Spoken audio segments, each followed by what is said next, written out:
Hello friends, welcome to ISS platform. आज है 26 of November और 26 ऑफ नवंबर करेंगे हम current affair from the Hindu, Indian express और पीआईबी।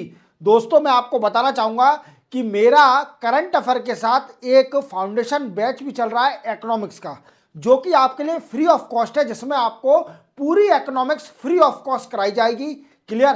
तो आप उनके लेक्चर देखिए। ऑलरेडी 2 लेक्चर अपलोड हो चुके हैं जो कि आपको मिलेंगे। मेरे वीडियो चैनल पर जाइए, वहां पर एक प्लेलिस्ट मिलेगा ऑप्शन, वहां पर एक इकोनॉमी का फोल्डर है जिसमें 2 लेक्चर ऑलरेडी अपलोड हो चुके हैं और 1 या 2 दिन में तीसरा लेक्चर भी अपलोड हो जाएगा।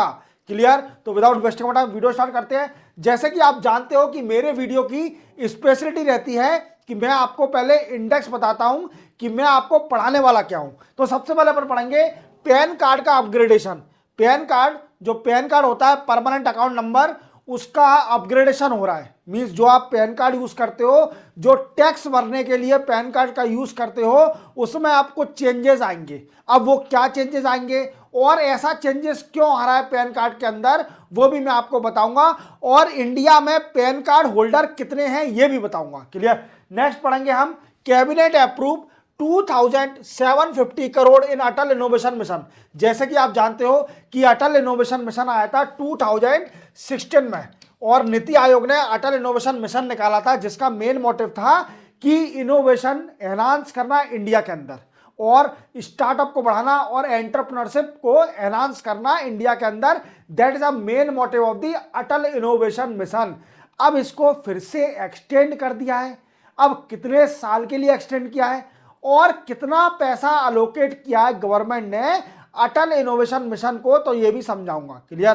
Then after one nation one subscription scheme. देखो, गवर्नमेंट ने अभी एक नई स्कीम निकाली है जिसको बोलते हैं one nation one subscription scheme. ये स्कीम क्या है, इस स्कीम में क्या होगा और इस स्कीम से हायर एजुकेशन इंस्टीट्यूट है उनको क्या बेनिफिट मिलेगा, ये भी आपको बताऊंगा। देन आफ्टर हम जानेंगे supreme court dismiss petition on secular और सोशलिस्ट वर्ड। क्या है कि हमारे प्रियम्बल, इंडियन कॉन्स्टिट्यूशन के प्रियम्बल में 1976 में 42nd अमेंडमेंट, कॉन्स्टिट्यूशन अमेंडमेंट के जरिए 3 वर्ड जोड़े गए थे। पहला था सेकुलर, दूसरा था सोशलिस्ट और तीसरा था इंटीग्रिटी। क्लियर? अब ये 2 वर्ड के अगेंस्ट पेटिशन लगी थी सुप्रीम कोर्ट में कि इन 2 वर्ड को रिमूव कर दिया जाए। कौन कौन से? सेकुलर और सोशलिस्ट। अब सुप्रीम कोर्ट ने क्या बोला है इसमें डिसीजन में, वो भी आपको क्लियर करेंगे। देन आफ्टर अब कोई बहाना नहीं कैंपेन, मींस सॉरी, अब कोई बहना नहीं, वी कैन से बहाना नहीं, बहना नहीं, अब कोई बहना नहीं कैंपेन। अब ये कैंपेन क्या है और कौन कौन सी मिनिस्ट्रीज में इन्वॉल्व है। क्लियर? इस कैंपेन का मेन मोटिव क्या है? अब कोई बहना नहीं, हमारी बहन जिसको बोलते हैं अब कोई बहना नहीं, जो वायलेंस होता है वुमेन के खिलाफ, अगेंस्ट वुमेन, उसको रिजॉल्व वीकेंड से उसका कम करना या फिर खत्म करना वायलेंस को। That is the main motive of अब कोई बहना नहीं। वो मैं आपको डिटेल में बताऊंगा ये कैंपेन का मीन क्या है। क्लियर? चलते हैं वीडियो स्टार्ट करते हैं। देखो, सबसे पहले पैन कार्ड का अपग्रेडेशन। जैसे आप जानते हो कि हमारे इंडिया में पैन कार्ड हर किसी के पास होना चाहिए।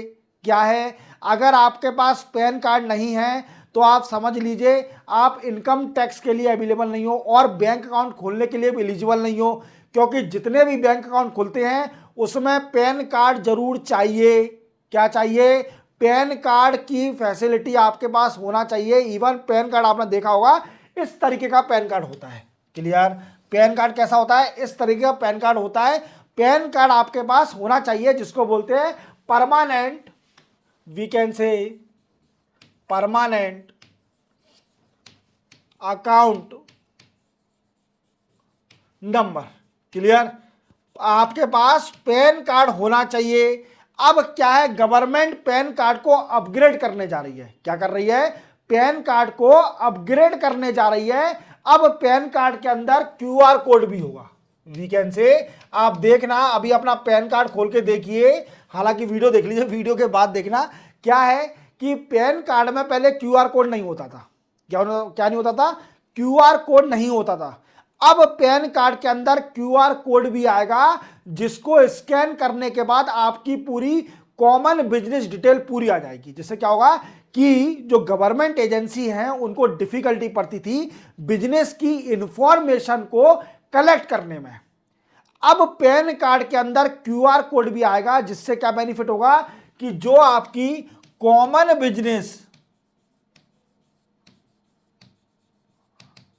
बिजनेस आइडेंटिटी वो गवर्नमेंट को मिल जाएगी। अब कैसा होगा पैन कार्ड, अब देखो कैसा होगा, तो पैन कार्ड के अंदर ऐसे क्यूआर कोड होगा, जैसे क्यूआर कोड देखिए आप, पैन कार्ड ये नया पैन कार्ड है, इसमें क्यूआर कोड इस तरीके से बीच में क्यूआर कोड होगा, और ये क्यूआर कोड को स्कैन करने के बाद आपकी बिजनेस की इंफॉर्मेशन आ जाएगी।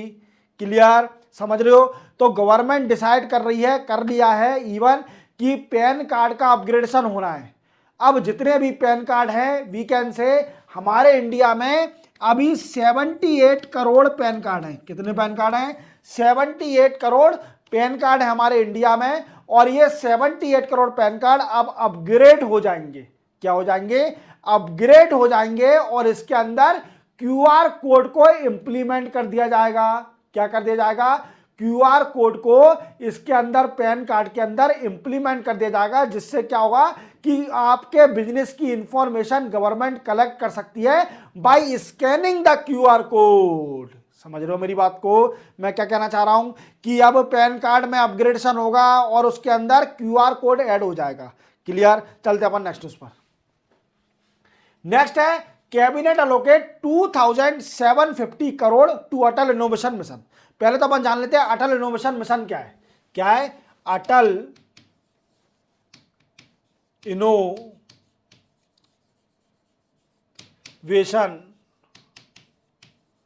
मिशन। अब ये क्या है दोस्तों? तो अटल इनोवेशन का मतलब है जो कि 2016 में गवर्नमेंट की एक स्कीम आई थी, जो कि नीति आयोग ने स्कीम निकाली थी, अटल इनोवेशन मिशन। अब इसका मेन मोटिव यही था कि इंडिया के अंदर इनोवेशन को एनहांस करना, innovation we can say entrepreneurship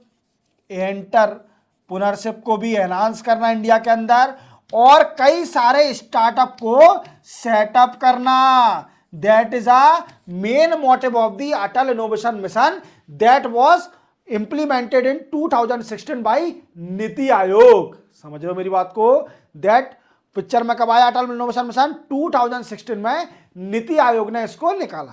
clear.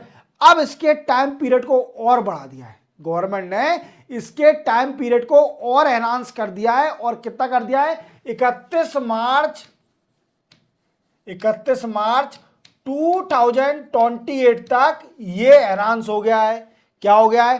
31 मार्च 2028 तक अटल इनोवेशन मिशन को एक्सटेंड कर दिया है, और गवर्नमेंट ने अलोकेट भी कर दिया है 2750 crore rupees to Atal innovation mission में। समझ रहे हो मेरी बात को? तो ये अलोकेट क्यों करें? देखो आप जानते हो कि इंडिया तीसरा सबसे बड़ा हब है स्टार्टअप का। India is a third largest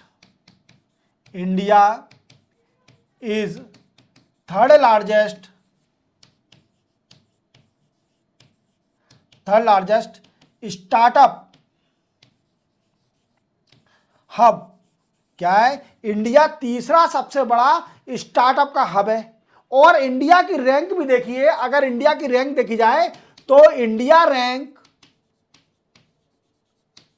is 39 in global innovation index. देख रहे हो आप कि इंडिया कितना प्रोग्रेस कर रहा है। इंडिया की जो इनोवेशन इंडेक्स में रैंक है 39 है। तो मैं तारीफ करूंगा कि इंडिया ने अच्छी प्रोग्रेस करी है इस 10 साल के अंदर। इंडिया इतना प्रोग्रेस करते जा रहा है, इवन इंडिया की रैंक भी बढ़ते जा रही है ग्लोबल इनोवेशन इंडेक्स में। अब इसका मतलब ये नहीं है कि हर इंडेक्स में इसकी वीकेंड से रैंक बढ़ते जा रही है। कुछ इंडेक्स में इंडिया बहुत पीछे है, और इंडिया सबसे ज़्यादा वीकेंड से जो पॉवर्टी लाइन, जो पॉवर्टी पीपल है, गरीब लोगों का हब भी है सबसे बड़ा वर्ल्ड में। तो ये बात भी ध्यान रखना। क्लियर। बट मैटर वो नहीं करता है, मैटर ये करता है कि जो अटल इनोवेशन मिशन है उसको हमें समझना है। क्लियर। अब गवर्नमेंट ने क्या किया है? अटल इनोवेशन मिशन को और एक्सटेंड कर दिया है, और इसके लिए अलोकेट भी कर दिया है 2750 करोड़ रुपीस। क्लियर। और इसका एक्सटेंड कब तक कर दिया है? 31 मार्च 2028 तक। अब इसमें कई सारे चेंजेस भी करें। क्या करें? कई सारे चेंजेस। इसके अंदर तीन चीजों को मैनेज करा, वी कैन से थ्री तीन इंप्रूवमेंट करे हैं अटल इनोवेशन मिशन, जो कि स्कीम आई थी 2016 में by Niti Aayog, that main aim to the enhance the innovation in India और एनहांस द एंटरप्रेन्योरशिप और the startup in India. That is the main motive of the Atal innovation mission. अब government ने इसके अंदर अपग्रेडेशन इसका फिर से कर दिया है और इसको एक्सटेंड कर दिया है और तीन इंप्रूवमेंट और एनहांस कर दिया है। तो सबसे पहला इंप्रूवमेंट होगा इसके अंदर input, improve by improving Atal innovation mission by input. Input को इंप्रूव करा जाएगा। इनपुट कैसे? जैसे इनोवेशन एंटरप्रेन्योरशिप। क्लियर, समझ में आ रहा है मेरी बात को? दूसरा इंप्रूवमेंट क्या होगा? दूसरा इंप्रूवमेंट होगा बाय इंप्रूविंग आउटपुट। क्या है कि आउटपुट जब तक एनहांस नहीं होगा, दैट इज मेन मोटिव। अगर किसी भी स्कीम को लॉन्च करे जाता है तो उसका आउटकम भी तो सोचना पड़ता है हमें कि इसका आउटपुट क्या निकलेगा। क्या निकलेगा? इसका आउटपुट क्या निकलेगा? That is the main motive of the scheme of any scheme. Clear? तो ऐसे ही इसका दूसरा मोटिव है कि आउटपुट को एनहांस करना, और तीसरा मोटिव है इसका कि सक्सेस रेट को भी एनहांस करना। कौन सा? बाय इंप्रूविंग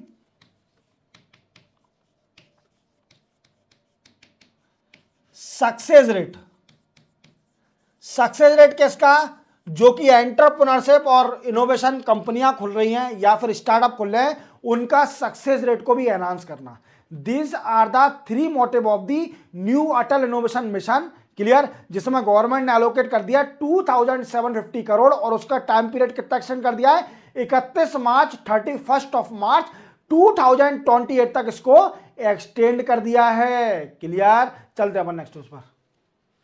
नेक्स्ट है one nation one subscription scheme. देखो ये बड़ी इंपॉर्टेंट स्कीम है, one nation one subscription scheme. जैसे आप जानते हो कि हमारे इंडिया में एजुकेशन एक इतना बड़ा मेजर पार्ट बन गया है स्टूडेंट की लाइफ को चेंज करने का। तो क्या है कि उस एजुकेशन को एनहांस करने के लिए, उस एजुकेशन की वैल्यू बढ़ाने के लिए, या फिर जितने भी हायर एजुकेशन है उनकी we can say teaching capability बढ़ाने के लिए, उनका इनोवेशन बढ़ाने के लिए हमने एक गवर्नमेंट ने स्कीम निकाली है जिसको बोलते हैं हमारी गवर्नमेंट ने वन नेशन वन सब्सक्रिप्शन। कौन सा? One nation one subscription. अब इसमें क्या होगा? तो देखो दोस्तों, जो क्या है, जो हायर एजुकेशन इंस्टीट्यूट है, जो कि हायर एजुकेशन इंस्टीट्यूट है, state and centre run higher education institute, higher education institute will have access to international journal through subscription. क्या है दोस्तों कि सब्सक्रिप्शन करके वी कैन से जितने भी हायर एजुकेशन है जो स्टेट चला रही है, सेंटर चला रही है हायर एजुकेशन, वो इंटरनेशनल जर्नल को एक्सेस कर सकते हैं थ्रू सब्सक्रिप्शन। और ये स्कीम को कर दिया एक्सटेंड 2027 तक। क्लियर? अब कैसे सब्सक्रिप्शन होगा? ऐसी कौन सी इंटर यूनिवर्सिटी बॉडी है जो कि इसको मैनेज करेगी? तो वो है इंफॉर्मेशन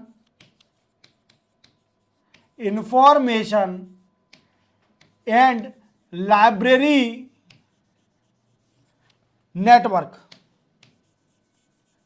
क्या है? इंफॉर्मेशन एंड लाइब्रेरी नेटवर्क, जिसको बोलते हैं INFLIBNET, मींस इन्फ्लीबिट। ये है इंटर यूनिवर्सिटी नेटवर्क। ये क्या है? Inter university network. ये इंटर यूनिवर्सिटी नेटवर्क है जो कि under UGC university grant commission के अंडर आता है। ये इंफॉर्मेशन एंड लाइब्रेरी नेटवर्क, और यही इसको मैनेज करेगा। क्या? कि जितने भी इंटरनेशनल जर्नल हैं उनको हायर एजुकेशन एक्सेस कर सके। That is the main motive of the that particular scheme, one nation one subscription. समझ गए मेरी बात को? कि one nation one subscription government ने एक स्कीम निकाली है जिसका मेन मोटिव है जितने भी सेंटर और state run higher education institute चल रहे हैं वो इंटरनेशनल जर्नल को एक्सेस कर सकते हैं। जितने भी पेपर निकलते हैं, जर्नल निकलते हैं, उनको एक्सेस कर सकते हैं थ्रू नेचुरल सब्सक्रिप्शन। क्या कर सके? सब्सक्रिप्शन लेकर वो एक्सेस कर सकते हैं through information and library network के जरिए। कौन मैनेज करेगा इसको?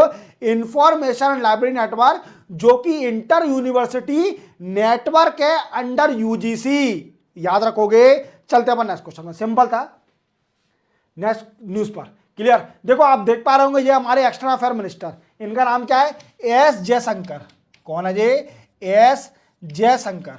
अब ये क्या है? ये रिप्रेजेंट कर रहे थे, ये गए हुए हैं इटली, ये अभी इटली में है। हमारे जो S Jaishankar extra affair minister है ये इटली के अंदर है। और इटली में क्या कर रहे हैं? इटली में अभी एक डायलॉग चल रहा है जिसको बोलते हैं 10th edition of MED Mediterranean dialogue in Rome.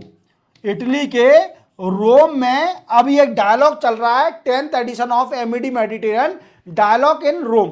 अब क्या है कि जो हमारे एक्स्ट्रा अफेयर मिनिस्टर हैं एस जयशंकर साहब, इन्होंने इंडिया और मेडिटेरियन के रिलेशन को वीकेंड से बताया कि कितना स्ट्रेटेजिकली इंपॉर्टेंट है इंडिया मेडिटेरियन के लिए और मेडिटेरियन इंडिया के लिए। जैसे आप जानते हो कि मैंने आपको प्रीवियस लेक्चर में कई बार बता चुका हूं कि इंडिया एक कॉरिडोर बनाने जा रहा है जिसको बोलते हैं India middle east Mediterranean Europe economic corridor. कौन सा? India middle east European economic corridor. ये कॉरिडोर बनाने जा रहा है इंडिया। अब इसका मेन मोटिव क्या है? इसका मेन मोटिव है कि इंडिया को मिडिल ईस्ट और मिडिल ईस्ट से यूरोप तक कनेक्ट होना इंडिया को, जिससे इंडिया का ट्रेड एनहांस हो सके। क्या हो सके? ट्रेड एनहांस हो सके। अब क्या है, इंडिया ने जितनी मेडिटेरियन कंट्रियां हैं, मेडिटेरियन सी के आसपास जो कंट्रियां हैं, उनकी इंपोर्टेंस बताए कि इंडिया के लिए इंपोर्टेंस कितनी है। क्या है कि मेडिटेरियन कंट्री जितनी भी हैं उनके लिए इंडिया कितनी इंपॉर्टेंट है और इंडिया के लिए मेडिटेरियन कंट्री कितनी इंपॉर्टेंट है, ये सारी फैसिलिटी बताई। अब समझते हैं अपन क्या बोला है जयशंकर साहब ने। देखो सबसे पहले बोला इसमें एच जयशंकर साहब ने कि देखो मेडिटेरियन जो है वो बड़ा ही इंपॉर्टेंट है इंडिया के लिए। वो स्ट्रेटेजिकली इंपॉर्टेंट है क्योंकि इंडिया और मेडिटेरियन का ट्रेड है कितना, देखिए आप, $8 बिलियन। कितना ट्रेड है? इंडिया और मेडिटेरियन का ट्रेड है $8 बिलियन। इतना तो इंडिया और मेडिटेरियन का ट्रेड ही है $8 बिलियन का। क्लियर? तो एक बात इसलिए इंपॉर्टेंट है। क्लियर? दूसरा, इंडिया मिडिल ईस्ट, जैसे मैंने अभी थोड़ी देर पहले बताया, middle east Europe economic corridor, इसके लिए भी मेडिटेरियन इंपॉर्टेंट है क्योंकि इसका सक्सेस रेट तभी होगा जब मेडिटेरियन इसको वीकेंड से सक्सेस रेट में पार्टिसिपेट करेगी। मेडिटेरियन कंट्रियां तभी पार्टिसिपेट तभी करेंगी जब इंडिया का ये कॉरिडोर सक्सेस होगा। इंडिया को मेडिटेरियन की जरूरत है क्योंकि इसको कॉरिडोर को इंडिया को सक्सेस रेट बनाना है। क्लियर? अब ऐसे कौन कौन से एरिया हैं सर जो कि मेडिटेरियन से रिलेशन बढ़ाते हैं? जैसे fertiliser, energy, water, technology, clear, ETC। ये एरिया हैं जो कि इंडिया और मेडिटेरियन के रिलेशन को एनहांस करते हैं। इसका मेन मोटिव यही है न्यूज का बताने का कि इटली के अंदर अभी एक डायलॉग चल रहा है जिसको बोलते हैं 10th एडिशन ऑफ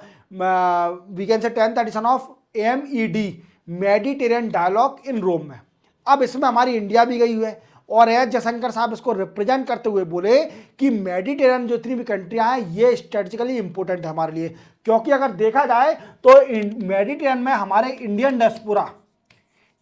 डियास्पोरा हैं कितने, बता देता हूं मैं आपको। डियास्पोरा कौन होते हैं? एनआरआई। जो इंडियन एनआरआई हैं वो है 4,60,000।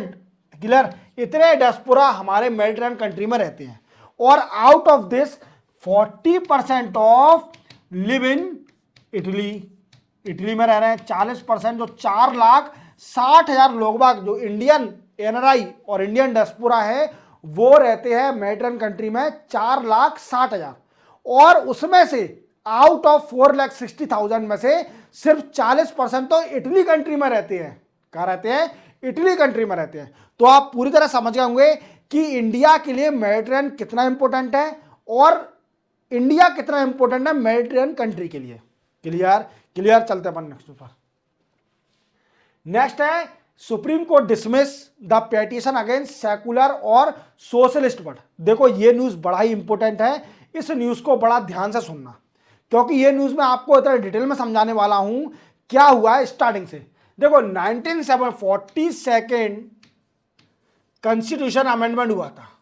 42 कॉन्स्टिट्यूशन अमेंडमेंट हुआ था 1976 को। कब हुआ था? 42 कॉन्स्टिट्यूशन अमेंडमेंट 1976 को हुआ था। अब इसमें क्या था कि इसमें तीन वर्ड जोड़े गए प्रीएम्बल के अंदर। कौन कौन से वर्ड? सबसे पहला जोड़ा गया सेकुलर। क्लियर? दूसरा सोशलिस्ट, तीसरा इंटीग्रिटी। क्या जोड़ा गया? इंटीग्रिटी जोड़ा गया। ये तीन वर्ड जोड़े गए वी कैन से प्रीएम्बल में 1976 में बाय 42 कॉन्स्टिट्यूशन अमेंडमेंट के जरिए। क्लियर? इतना समझ में आया मेरी बात को? अब ये वर्ड जोड़ने के बाद अब देखो इंडिया को 1976 से अभी 2024 चल रहा है और इंडिया में कई सारे चेंजेस भी आ गए हैं, क्योंकि इंडिया उस टाइम सोशलिस्ट कंट्री थी। अब इस टाइम क्या है, थोड़ा हमारे यहाँ पर we can say mixed economy है। जैसे आपको मालूम है कि मेरे इकोनॉमी के लेक्चर चल रहे हैं, जिसमें मैंने पहले लेक्चर में इंट्रोडक्शन में आपको बताया कि हमारे वर्ल्ड में कितनी तरह की इकोनॉमी है। क्लियर? तो इसी के साथ मैं आपको बताना चाहूंगा कि ऐसे ही इंडिया 2024 में अब मिक्स्ड इकोनॉमी कहलाती है, ना कि सोशलिस्ट इकोनॉमी कहलाती है। तो क्या हुआ कि सुप्रीम कोर्ट में पिटीशन गई दो वर्ड के अगेंस्ट। कौन कौन से? एक सेकुलर और एक सोशलिस्ट। कौन सी वर्ड? दो वर्ड के खिलाफ एक पिटीशन गई कि इनको रिमूव करा जाए प्रीएम्बल से, सेकुलर वर्ड और सोशलिस्ट वर्ड को, क्योंकि ये इमरजेंसी के टाइम जोड़े गए हैं। कब है? इमरजेंसी के टाइम इंदिरा गांधी ने ये वर्ड जोड़े गए सेकुलर और सोशलिस्ट, तो इन वर्ड को रिमूव करा जाए। और इंडिया में कई सारे चेंजेस हो गए हैं और ये दोनों वर्ड प्रीएम्बल में सुटेबल नहीं है। क्या नहीं है? दोनों में सुटेबल नहीं है। कौन कौन से वर्ड? सेकुलर और सोशलिस्ट। अब सुप्रीम कोर्ट ने क्या बोला इसके लिए कि इन दोनों वर्ड को रिमूव करना चाहिए कि नहीं करना चाहिए, जो कि 1976 में ये तीन वर्ड ऐड हुए थे, बट उनके दो वर्ड के खिलाफ पिटीशन लगी है। अब वो देख रहे हैं सुप्रीम कोर्ट ने क्या बोला है। सबसे पहले अपन समझते हैं कि वर्ल्ड में सेकुलर कितनी तरह का है। तो सेकुलरिज्म दो तरह के होते हैं, एक होता है पॉजिटिव और एक होता है निगेटिव। सेकुलरिज्म दो तरह के होते हैं वर्ल्ड में, एक होता है पॉजिटिव और एक होता है निगेटिव। और पॉजिटिव क्या होता है कि इंडिया में पॉजिटिव है, means not separated from religion. Religion से सेपरेट नहीं होगा स्टेट। क्लियर? और निगेटिव क्या है? निगेटिव में totally state separate from religion. ये कहां पर है? फ्रांस में। तो आप पूरी तरह समझ गए। सेकुलर वर्ड ये दो तरह के हैं, एक पॉजिटिव सेकुलर होता है, एक होता है निगेटिव सेकुलर। पॉजिटिव सेकुलर का मतलब होता है कि जब स्टेट पूरी तरह से सेपरेट नहीं होती रिलीजन से, और निगेटिव सेकुलर का मतलब होता है जब स्टेट पूरी तरह सेपरेट हो जाती है सेकुलर वर्ड से, मतलब रिलीजन से। क्लियर? सेकुलर वर्ड से नहीं, टोटली स्टेट सेपरेट हो जाती है फ्रॉम द रिलीजन। क्लियर? अब ये कैसे सेपरेट? क्या होता है कि टाइम टाइम पर आपने देखा होगा इंडिया कुछ रिलीजन, कुछ धर्म को, कुछ कास्ट को सपोर्ट करती है इंडिया। क्लियर, सपोर्ट करती है, बट निगेटिव सेकुलर में बिल्कुल भी स्टेट सपोर्ट नहीं करती, वो बिल्कुल सपोर्ट नहीं करेगी। यहाँ पर इंडिया सपोर्ट करती है रिलीजन का, क्या करती है, थोड़ा बहुत सपोर्ट करती है इंडिया, तो वो टोटली सेपरेट नहीं है। क्लियर, तो यही बात बोली कि सेकुलर जो वर्ड है वो बड़ा ही इंपॉर्टेंट है इंडिया के लिए। सुप्रीम कोर्ट ने बोला कि वो बड़ा ही इंपॉर्टेंट है और इवन प्रियम्बल का एक पार्ट भी है। और प्रियम्बल आप जानते हो, प्रियम्बल का मेन मोटिव क्या है कि अगर कॉन्स्टिट्यूशन को समझना है तो you have to understand the preamble. आपको प्रियम्बल समझने के लिए, वी कैन से कॉन्स्टिट्यूशन को समझने के लिए प्रियम्बल का यूज करना ही पड़ेगा। समझ गए मेरी बात को? तो प्रियम्बल भी इंपॉर्टेंट है और सेकुलर वर्ड भी इंपॉर्टेंट है। अब सुप्रीम कोर्ट ने बोला कि सेकुलर वर्ड को हम रिमूव नहीं कर सकते क्योंकि सेकुलर वर्ड इंडिया के अंदर बड़ा ही इंपॉर्टेंट है। समझ रहे हो मेरी बात को? स्टेट का सपोर्ट भी जरूरी है। और जो वेस्टर्न कंट्रियां और जो अदर कंट्रियों ने इंटरप्रेट करके रखा है सेकुलर को कि सेकुलर वर्ड का मतलब कि बिल्कुल सेपरेट होना, बट इंडिया में कुछ और है। इंडिया में बिल्कुल सेपरेट नहीं है स्टेट फ्रॉम द रिलीजन से।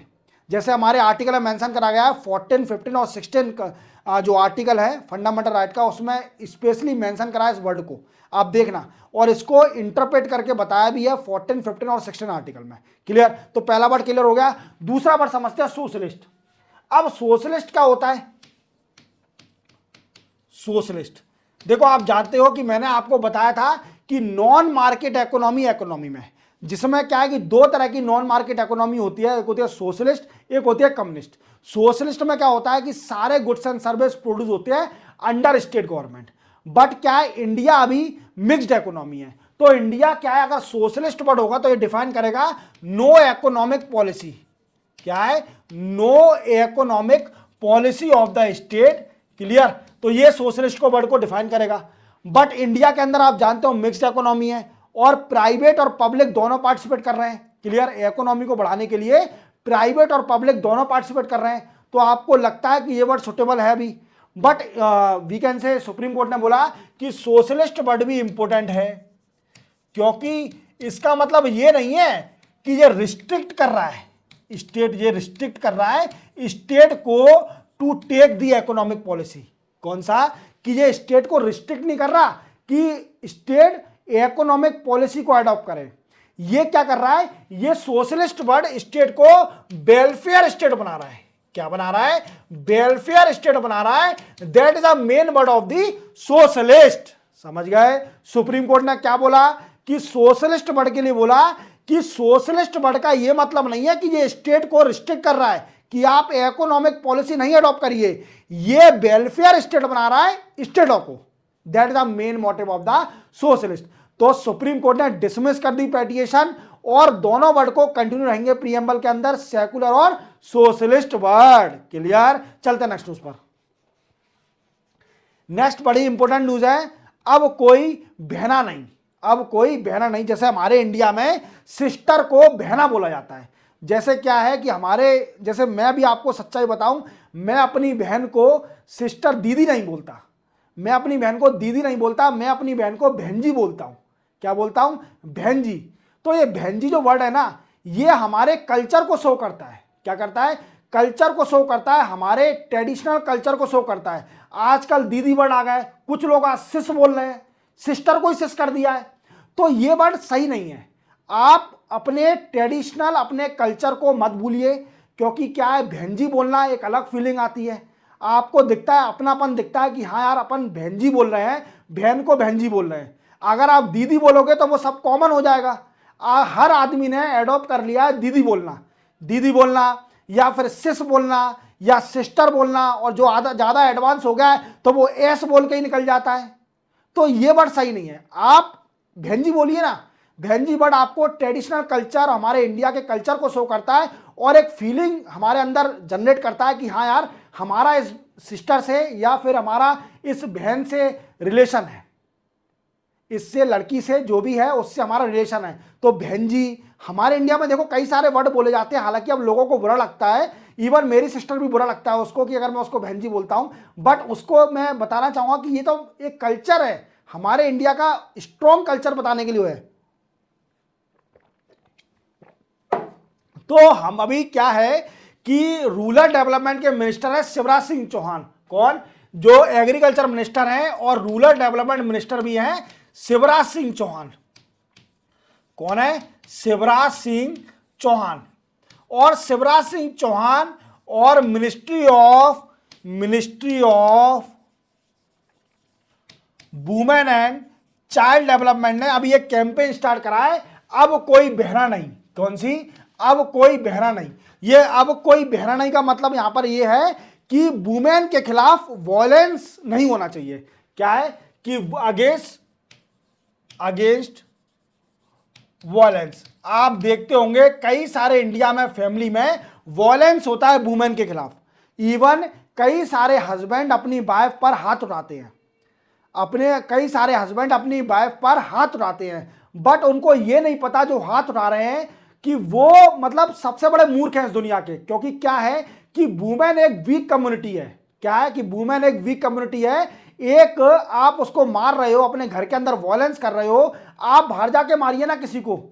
आप एक लेडीज को, घर की लेडीज को मार रहे हो और वॉयलेंस कर रहे हो, वो नहीं है, वो इंडिया के अगेंस्ट है। वी कैन से इंडिया के जो पॉलिसी है उसके अगेंस्ट है। और आप अपने घर में एक कलेश को पैदा कर रहे हो। अपने घर में वुमेन को मारना मतलब लक्ष्मी को मारना है। एक जो वुमेन होती है घर में, हमारी वाइफ होती है, वुमेन होती है, वो एक लक्ष्मी का दर्जा दिया है उसको। क्या दिया है? लक्ष्मी का दर्जा दिया है, भगवान का दर्जा दिया है। उसके कदम ही हमारे घर में लक्ष्मी की तरह होते हैं। और अगर कोई पर्सन अपना हस्बैंड अपनी वाइफ को मारता है तो वो अपने घर से पैसे को भगा रहा है। वी कैन से गरीबी को वो फेस करने वाला है, उनके फ्यूचर में गरीबी आने वाली है। तो उस लक्ष्मी की इज्जत करें, रिस्पेक्ट करें। और इंडिया भी यही चिल्लाते रहिए बार बार कि women empowerment, women empowerment, women empowerment. तो वुमेन एम्पावरमेंट का मतलब यही है कि अगेंस्ट वॉयलेंस। तो महिलाओं को इज्जत दें, अपने घर में महिलाओं को इज्जत दोगे तो ही आपको बाहर इज्जत मिलेगी। अगर उनको इज्जत नहीं दोगे, वॉयलेंस करोगे, मारा कूटी करोगे, तो आपको बाहर भी इज्जत नहीं मिलेगी। इवन आपसे कोई अच्छा पर्सन आपसे बात नहीं करेगा। इवन बात जो अच्छे घर से रिलेट करता है वो आपसे बात करने से भी हिचकेगा, क्योंकि आप घर के अंदर वॉयलेंस करते हो, एक महिला को मार रहे हो। और आप ये देखना, मैं आपको फैक्ट बताता हूं कि जो अपने घर में वॉयलेंस करता है, महिलाओं को मारता है, उसके घर में कभी लक्ष्मी नहीं आती। वो हमेशा गरीबी को फेस करेगा। वो हमेशा गरीबी को फेस करेगा। अगर जिस घर में महिला खुशी नहीं है उस घर में गरीबी आनी है, ये कंफर्म है। तो इंडिया ने अभी एक कैंपेन स्टार्ट किया है जिसको बोलते हैं अब कोई बहना नहीं। मींस अब किसी बहना के खिलाफ वॉयलेंस नहीं होगा। तो इस कैंपेन को मेंशन करके आ सकते हो आप वुमेन एम्पावरमेंट के अंदर। क्लियर? तो इसी के साथ वी कैन से 26 नवंबर के करंट अफेयर कंप्लीट होते हैं। और आपसे रिक्वेस्ट है कि मेरे इकोनॉमिक्स के लेक्चर देख लीजिए, आपको फ्री ऑफ कॉस्ट इकोनॉमिक्स पढ़ा रहा हूं।